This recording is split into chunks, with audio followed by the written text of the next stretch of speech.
personally like sinking funds though because it allows us to reach multiple saving goals. Hi everyone, welcome back to my channel. It's Tia Faith at Home, and today we're going to talk about sinking funds. We're going to discuss what they are and why do you need a sinking fund.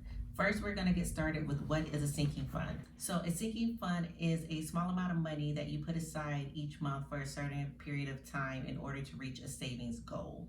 I think sinking funds are good because they lessen the impact of having to spend a large amount of money at any given time or having to use your emergency fund. You don't always have to have sinking funds. Like if your monthly income is large enough that you can cash flow it, or you have enough discretionary income at the end of all of your budgeting, paying bills and saving, then you may not need to use a sinking fund. I personally like sinking funds though because it allows us to reach multiple saving goals at one time. There are plenty of categories for sinking funds. You can have sinking funds for vacation, you can have sinking funds for school, you can have a sinking fund for saving for a house, sinking fund for birthdays, holidays.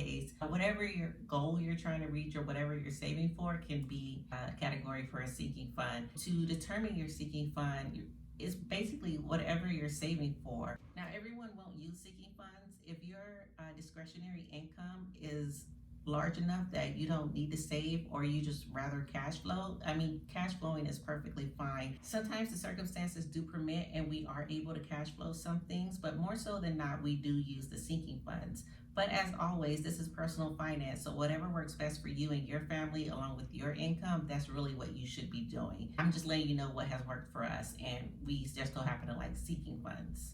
The good thing about sinking funds too is that it allows you to save for multiple goals at one time. What we do is we have several sinking funds throughout the year. We have some that stay throughout the year, and then we have others that just come seasonally. So like I only save for Christmas the second half of the year. I'll save for birthdays the second half of the year too, because most of the birthdays are in the second half of the year. Smaller things like Amazon Prime, I'll save for monthly. I only save for school during the summer months because that will get us right until school starts, and then we're able to do our school shopping right at the start of fall. I have a Costco sinking fund. Why do I have a Costco sinking fund? Because I only go there to spend large sum of money every 2 to 3 months. So I have my Costco sinking fund, and I save for 3 months coming up, and at the end of the third month I have enough money for what we're going to need from Costco. Or if we just make a random Costco trip and I see something that I want to buy, I don't have to worry about it because I already have money set aside for it. But again, it's just another way to save, another way to reach your saving goals. But as always, do what works best for your family. How do you save for your sinking funds? We're just going to do some simple math here, and I'll insert an example of this on the screen. I have a savings goal for Christmas of $1,000, and I want to have that money no later than November so I can start my Christmas shopping. What that means is I have 10 months to establish my $1,000 sinking fund. I'm going to take $1,000 and I'm going to divide that by 10, and that's going to tell me I need $100 between January and October. That means that I need to save $100 between January and October so that I can have $1,000 to start Christmas shopping in October. Now, if you want to break it down even more, if I get paid twice a month, that means I need to save $50 each time I get paid in order to reach that savings goal.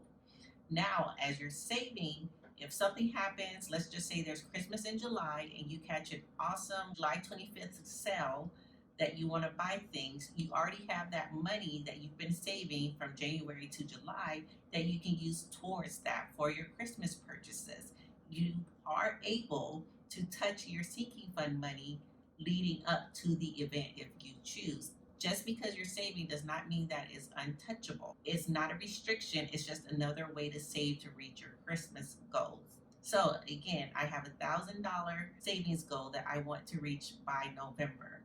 If I divide that by 10, which is January to October, I need to save $100 each month. If I get paid bi-weekly, that's $50 each pay period that I need to put away. So I have my iPad because I want to let you know the sinking funds we have right now. And we only have 5, and I should be able to remember them, but I don't, and that's neither here or there. So here are the sinking funds that we have right now. We have Costco, car insurance, school, birthdays, and Christmas. We will save for these, majority of these until the end of the year, except for Costco and school. School will be over once school starts back, and then Costco will be over once I make my next Costco trip. and then I'll start saving again later as I need to.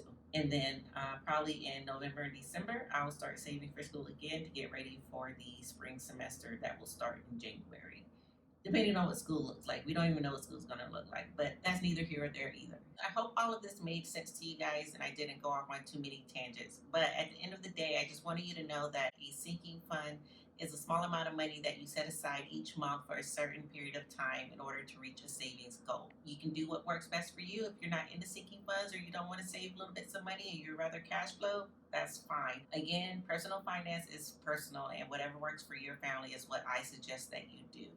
If you like this video, go ahead and subscribe and hit the notification button on the bottom so you can get notified whenever I drop another video, whether it's about personal finance or life at home or meal planning or anything like that. So like, comment, subscribe, and hit the notification button. Have a good day.